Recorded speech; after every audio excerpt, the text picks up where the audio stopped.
আসসালামু আলাইকুম। সবার আগে বাছাই করা 10টি আন্তর্জাতিক খবর জানিয়ে দেব। প্রথমেই থাকছে শিরোনাম। তবে তার আগে অনুরোধ থাকবে ভিডিওটিতে একটি লাইক দিবেন।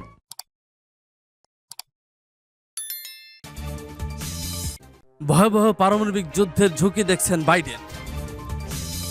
একটি ভয়ঙ্কর যুদ্ধের প্রস্তুতি নিচ্ছেন পুতিন। কিয়ামতের অস্ত্রে সজ্জিত রাশিয়া। জানিয়ে দেব যে 5 পরমাণু ডুবোজাহাজ আধা ঘন্টায় বিশ্বকে ধ্বংস করে দিতে পারে। আরো জানিয়ে দেব ইসরায়েলকে সরাসরি হুমকি দিলেন ইরানের প্রেসিডেন্ট।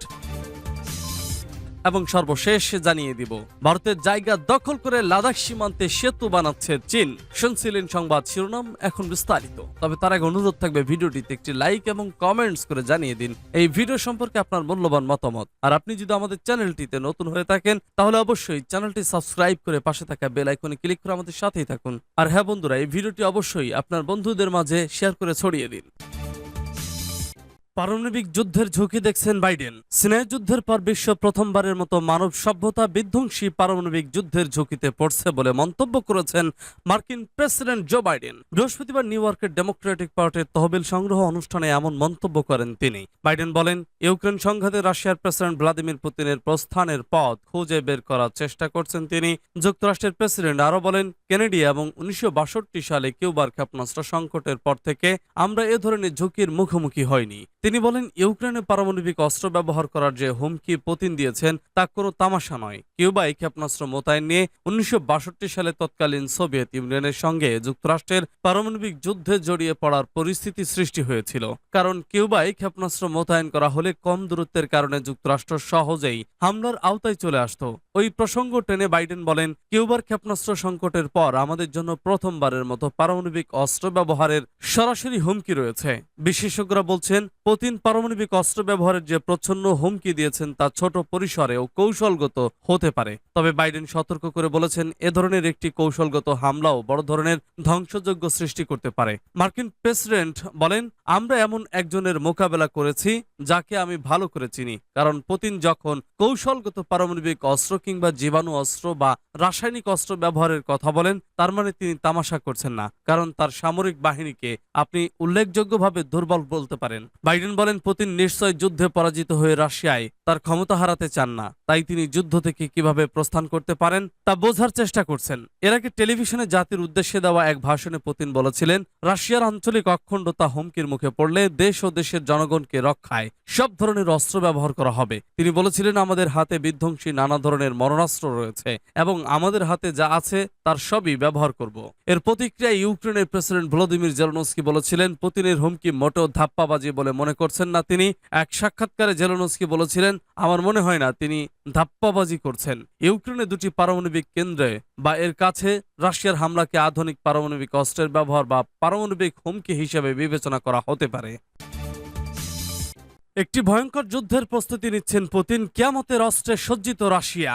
যারা মনে করেন যে যুক্তরাষ্ট্রের নেতৃত্বে উচ্চতর প্রশিক্ষণ এবং শীর্ষস্থানীয় সামরিক অস্ত্র সজ্জিত ইউক্রেনের বিরুদ্ধে যুদ্ধের রাশিয়ায় পরাজয় ঘটেছে, তাদের আবার নতুন করে ভাবতে হবে। তারা রাশিয়ার প্রেসিডেন্ট ভ্লাদিমির পুতিনের মানসিকতা, তার উচ্চ ঝুঁকি সহনশীলতা এবং শত্রুপক্ষকে তছনছ করে দিয়ে কঠিন লড়াইয়ে জয়লাভ করার জেদটা বুঝে উঠতে পারেনি। পুতিন একবার বলেছিলেন, আপনি যদি জিততে চান তাহলে আপনাকে প্রতিটি লড়াই শেষ পর্যন্ত লড়াই করতে হবে, যেন এটিই শেষ এবং নির্ধারণী যুদ্ধ।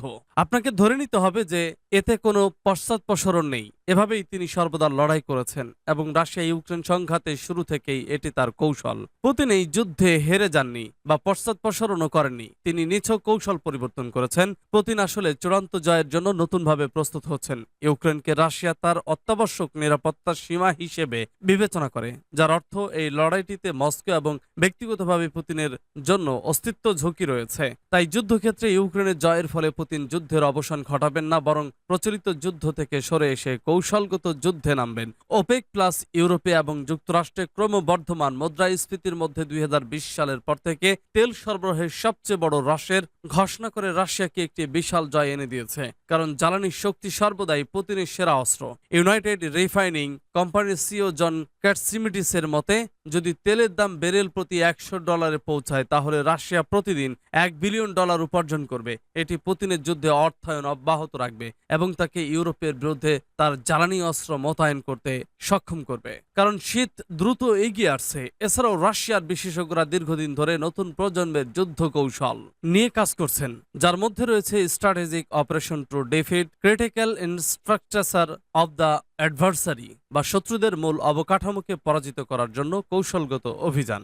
সামরিক লক্ষ্যবস্তুর পরিবর্তে বেসামরিক স্থাপনাকে অগ্রাধিকার দেয় এবং সামরিক ও বেসামরিক উভয় ধরনের আঘাত করে থাকে। একে যুদ্ধের বাইরে এবং যুদ্ধকালীন সময়ে ব্যবহার করা হবে। এর লক্ষ্য হলো একটি দেশের জনসাধারণের যুদ্ধের মানসিকতাকে পরাস্ত করা, তার সমাজকে ভারসাম্যহীন করে দেওয়া এবং সুবিধাগুলিকে অবনিয়মিত করা, যা এর কার্যকারিতার জন্য গুরুত্বপূর্ণ। রাশিয়ানরা বিশ্বাস করে যে পশ্চিমা সমাজে অস্বস্তি এবং কষ্ট সহিংসতার মাত্রা কম এবং লোকেরা ঝামেলা বন্ধ করার জন্য সরকারের উপর চাপ সৃষ্টি করে। ইউক্রেনের প্রতি সমর্থন ত্যাগে যুক্তরাষ্ট্রকে বাধ্য করার জন্য মস্কো ইউরোপ ও যুক্তরাষ্ট্রকে গুরুতর অবকাঠামোতে সাইবার হামলার লক্ষ্যবস্তু করবে বলে মনে করা হচ্ছে। যে 5 পরমাণু ডুবোজাহাজ আধা ঘন্টায় বিশ্বকে ধ্বংস করবে। পরমাণু শক্তি চালিত 5 ডুবোজাহাজ মাত্র আধা ঘন্টার মধ্যে বিশ্বকে ধ্বংস করে দিতে পারে। এই 5 ডুবোজাহাজের দুটোর মালিক মার্কিন যুক্তরাষ্ট্র এবং বাকি 3টি রাশিয়ার। খবর পার্স টুডের। ওহিও শ্রেণীর ডুবোজাহাজ। আমেরিকার তৈরি ওহিও শ্রেণীর ডুবোজাহাজে রয়েছে 24টি ট্রাইডেন্ট 2 ব্যালিস্টিক ক্ষেপণাস্ত্র। প্রতি ট্রাইডেন্ট 2 ক্ষেপণাস্ত্র বহন করতে পারে 12টি W-80 475 কিলোটন তাপ পারমাণবিক বোমা। এ ধরনের একটি ডুবোজাহাজ 288টি মহানগর সমতুল্য লক্ষ্যবস্তুকে 30 মিনিটের কম সময়ের মধ্যে তেজস্ক্রিয় ছাইভস্যে পরিণত করতে পারে। একটি পিৎজার অর্ডার দিতে যে সময় লাগে তার চেয়েও কম সময়ে এইভাবে মানব সভ্যতার ইতি টানা যাবে এ দিয়ে। মে মাসে দেওয়া এক তথ্যে বলা হয়েছে এরকম 9টি ডুবোজাহাজ মোতায়েন রয়েছে প্রশান্ত মহাসাগরে আর 5টি আটলান্টিক মহাসাগরে মিশন সম্পন্ন করছে। কলম্বিয়া শ্রেণীর ডুবোজাহাজ।